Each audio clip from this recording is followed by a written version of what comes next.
Alright, this is just a quick video to show my Ender 3 printing right now. You can see it's a multi-part print on the bed, printing at the same time, so it's a print in place. You can see the bed print surface right now is number 2090 tape. You can see the skirt. There's no brim, no wrap, no messy Elmer's glue stick at all to enforce adhesion. Also, the bed itself, the surface is a cut to size mirror tile, and there's many reasons I use the tile, and one of the main reasons is it's flat, completely flat, all the way across its entire surface, including the thickness stays the same as well. Otherwise, it'd be like a clown mirror. Again, the reason I use that is because if you start out with a flat surface to begin with, you don't need the electronic gizmo here to compensate for any highs and lows. Okay, so once you have the flat surface, there is no thin spots, low spots, whatever spots that need to be compensated for. That's an advantage, and I knew that. So I start with the mirror tile, and the only thing I have to deal with at the beginning of the print is distance, okay, tramming. Tramming is distance and level, all right? So the distance, instead of buying a feeler gauge, like some people buy an automotive feeler gauge, when in fact this works, a 2-inch piece of 2-inch paper, because it's easier to manipulate, put under the nozzle. You're away from the nozzle. You can do your testing. But this is it. This is the old school tramming tool. No need to change. No need to reinvent the wheel.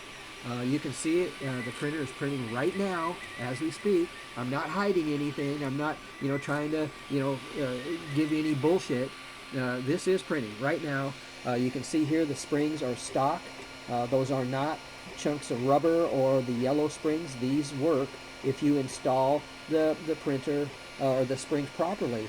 One thing that happens is people change the nozzle, or they change something to do with the hot end, which changes the distance between the nozzle and the bed, so they end up unscrewing the knobs so far they fall off. So you need to be sure that the springs are factory installed, okay? And once you have those installed, then you're concerned about whether the nozzle or the hot end has been modified.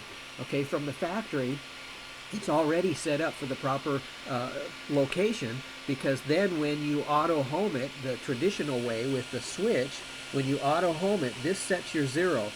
The same as this switch here, it sets your X0, and the switch back there, the Y0. All 0, 0, 0. Once you have that, then there's no need to change any set points or whatever that people tend to change the settings, when all you have to do is just adjust the knobs. Okay, so once you have all the zeros, it's at 0. Okay, that's where the hot end should be. Now, all you got to do is properly adjust the knobs. Then you're done. You don't need to change any of the set points or the factory set, whatever. Just leave it alone. All right, that's what I do. You can see that that's the plastic extruder. That body there is the plastic extruder. No need to change everything. If that lever breaks, or someone tells you, oh, that lever is going to break, you don't need to change it all. Be on the safe side. You can buy just the lever for like $3, 5 minutes, and then if anything happens to it, and people say, oh, it will happen. This has been on here for 4 years. All my printers, all 3 of my other printers, counting 4, including my CR10S, still have the original knob. Nothing forced me to change that because it works. All right, just because someone says, oh, you're going to have problems with it, there's actually more problems with the aftermarket extruder than this one will ever have. Okay, there's so many other things that this one will not encounter. All right, so if the lever becomes a problem, it gets abducted by an alien or whatever because they need it, for their ship, just buy a new one. 3 minutes, $5, back to printing. No E-step changes. In fact, the E-steps right now are at 93 for this for the Ender 3. All right, something else that's important. The set point for the bed is 0. All right, right now you can see it. Non-heated bed, room temperature. The nozzle's at 212 for silk PLA. All right, this is it. This is working now. This is where my filament holder is, okay? I don't put it way up here. I don't want to have to, print some arms or levers or gizmos or gadgets or pulleys or anything to redirect it when it's sitting right here. And then it feeds right here, right through the extruder, right down the Bowden tube, right to the standard hot end. No direct drive. It's just not required for PLA, okay? Or for whatever reason people change the hot end. Just leave the hot end alone. Assemble the printer as factory specifications, and you're good.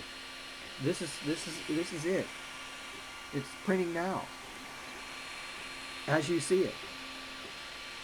All right. Happy printing. Oh, did I mention there's no messy glue stick? All right, no raft, no brim, just the skirt. All right, that's it.